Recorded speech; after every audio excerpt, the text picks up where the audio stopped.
जी नाज़रीन अस्सलाम वालेकुम। मैंने अभी अपने जो लास्ट व्लॉग्स आप लोगों के साथ शेयर किए थे उसमें मैंने डॉलर की प्राइस को लेके और इसके साथ जो डिफरेंट रिलेटिव चीज़ें थी उसको काफ़ी एक्सप्लेन और आसान अल्फाज में आप लोगों को समझाने की कोशिश की थी। आज जो एक सिंपल अल्फाज में आपको बताऊंगा कि इकॉनमी क्या है और इकॉनमी को हम किस तरह लेके चलते हैं।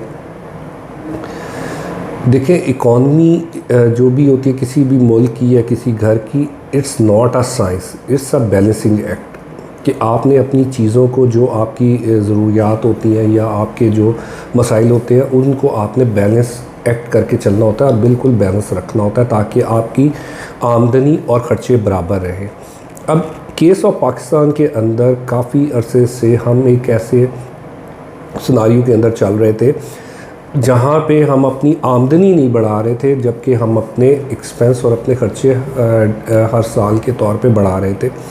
अभी मैं एक चीज़ बताता हूँ और उसमें एक चीज़ जो और इम्पॉर्टेंट होती है कि हमें अपनी जीडीपी की ग्रोथ भी चाहिए होती है, जो हमारे जो ओवरऑल लाइफस्टाइल को और जो हमारी आबादी बढ़ी है उसको कैचअप करें। देखें, एक चीज़ मैं आपको बताता हूँ कि हमारी आबादी नेट ऑफ ऑल ये जो डेथ के बाद भी तकरीबन 2-2.25% के साथ एनुअली बढ़ रही है। जब हमारी आबादी हर साल बढ़ रही है तो इसका मतलब ये है कि हमें अपनी इसी लाइफस्टाइल को मेंटेन करने के लिए 2 से 2.5% के दरमियान में तो जीडीपी ग्रोथ करनी ही करनी है ताकि हमारी ज़रूरियात ज़िंदगी जो ग्रॉस डोमेस्टिक प्रोडक्ट्स हैं वो बढ़ जाएँ ताकि सबके लिए वो अवेलेबल हो जाए।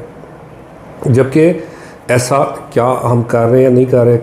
किसी साल हम अच्छी कर लेते हैं, किसी साल हम बुरी कर लेते हैं। अब आप सुनने में आ रहा है 2023 में हम नेगेटिव ग्रोथ में भी चले जाएंगे तो उससे क्या होगा, हमारे डिफ़ॉल्ट के ख़तरात तो उसी तरह बढ़ते ही चले जाएंगे और हम अपनी आमदनी को नहीं बढ़ाएंगे, अपनी इनकम को नहीं करेंगे। और जो हमने अगर इससे ऊपर जाना होता है ताकि जो करंट लोग हैं इनके लिविंग स्टाइल में बेहतर आए, इनकी रिसोर्सेज बेहतर हो, तो वो हम कर ही नहीं रहे। हम अपनी ग्रोथ के ऊपर उस तरह फोकस नहीं है और अपने मुल्क की जो जीडीपी ग्रोथ है उसको हम नहीं बढ़ा सक रहे। सबसे पहले तो ये करना। दूसरा जो हमने किया हुआ है कि हमने अपनी आमदनी जो हमारी है वो हम बढ़ा नहीं सक रहे और हम जो एक्सपोर्ट करते हैं वो तकरीबन 30 अरब के करीब है और जो इंपोर्ट कर रहे हैं वो तकरीबन 80 से 90 अरब के करीब हमारा जो बिल है वो चला जाता है। उसके साथ हमने क्या किया हुआ है जनाब, कुछ हमें रेमिटेंसेस आती है जो हमारे ओवरसीज़ भेजते हैं, उससे हम काफ़ी गैप कवर करते हैं और बाकी जो डिफरेंस बचता है वो हम लोन लेके पूरा कर रहे होते हैं। और उस होना ये चाहिए, लोन तो इसलिए लेना चाहिए हमें और लोन इसलिए हमारे पास होना चाहिए कि हमने अपनी आमदनी को बढ़ाना है। मगर हम अपनी आमदनी नहीं बढ़ाते, अपने लाइफस्टाइल को लग्जोरियस करते जा रहे हैं इस मुल्क के। उसमें मसाइल आते हैं, हमारी करप्शन भी एक उसकी मेजर वजह है कि बहुत सारा पैसा जो है ग्रोथ की नज़र होने के बजाय, जो प्रोडक्टिव होने के बजाय करप्शन की नज़र हो जाता है और मसाइल बढ़ जाते हैं। तो दोस्तों, करना सिंपल ये होता है कि अगर आपने अपने मुल्क को बेहतर करना है और इसके लिए तो यहाँ पे जो हमारी डोमेस्टिक प्रोडक्ट्स हैं हमने उसको बढ़ाना है, हमने अपनी ज़राअत को बेहतर करना है, उसमें पर एकड़ यील्ड को बेहतर करवाना है, अपनी इंडस्ट्री को बेहतर करना है, ज़्यादा से ज़्यादा हमने ऑर्डर लेके आने हैं। उसके लिए जो अब ज़रूरियात दूसरी हैं, दूसरी साइड पे अगर चले जाएं कि इनके मसाइल क्या आ रहे हैं, इनको बेहतर करने के लिए क्या होगा जनाब। बेहतर करने के क्या होगा कि हमें अपनी जो हमारी डिफरेंट इसमें बिजली होगी या यूटिलिटीज़ होगी वो हम अब महंगी करेंगे क्योंकि हमने एक ऐसी सिचुएशन में आके फंस गए हैं जहाँ पे तो हमें अपनी इंपोर्ट क्लियर करने के लिए हमारे पास पैसे नहीं है। 4-4.5 अरब डॉलर की तो सिर्फ इंपोर्ट हमारी पोर्ट पे पड़ी हुई है, उसको क्लियर करने के लिए हमारे पास पैसे नहीं है। उसके अलावा जो हमने डेट पेमेंट्स करनी है और सारा कुछ वो एक लंबा चौड़ा है। और अगर आगे देखें तो एक डार्कनेस नज़र आती है, बिल्कुल एक अंधेरा सा आगे नज़र आता है कि क्या होगा। IMF हमारे से नेगोशिएशन करने के लिए तैयार नहीं है। फ्रेंडली कंट्रीज़ ने साफ इनकार कर दिया है कि जनाब आप पहले IMF में जाएं, अपने मामलात सही करें और फिर आके हमसे बात करें ताकि हम आपको फ़र्दर लोन दिया जा सके।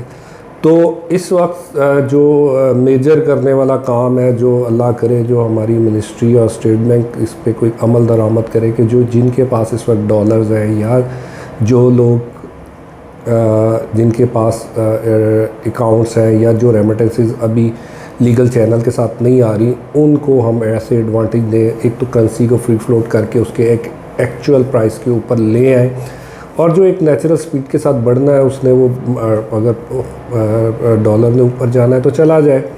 और उसके बाद जो सेकंड काम होगा कि जो जिनके पास जो है डॉलर है या जो ऐसे लोग हैं उनको हमने कॉन्फिडेंस देना है, उनके लिए हमें श्योरिटी रखनी चाहिए।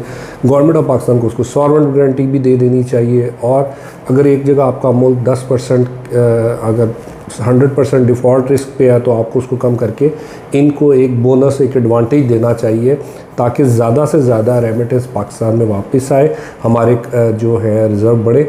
देखिए नॉर्मली किसी मुल्क की एक जो कंट्री को स्टेबल करे कम से कम उसके पास 3 महीने के जो होते हैं फॉरेन एक्सचेंज रिज़र्व होने चाहिए। तकरीबन हम 6 अरब डॉलर की जो है हम इंपोर्ट करते हैं, तो अगर हम 6 अरब डॉलर की इंपोर्ट करते हैं 6 या 7 अरब डॉलर की, तो उसका मतलब ये है कि हमारे पास 20-21 अरब डॉलर हमारे रिज़र्व में हर वक्त होने चाहिए। तो ये कोई इतनी बड़ी अमाउंट भी नहीं है, ना ही इतनी छोटी अमाउंट है, ना इतना अनपॉसिबल है कि होना चाहिए।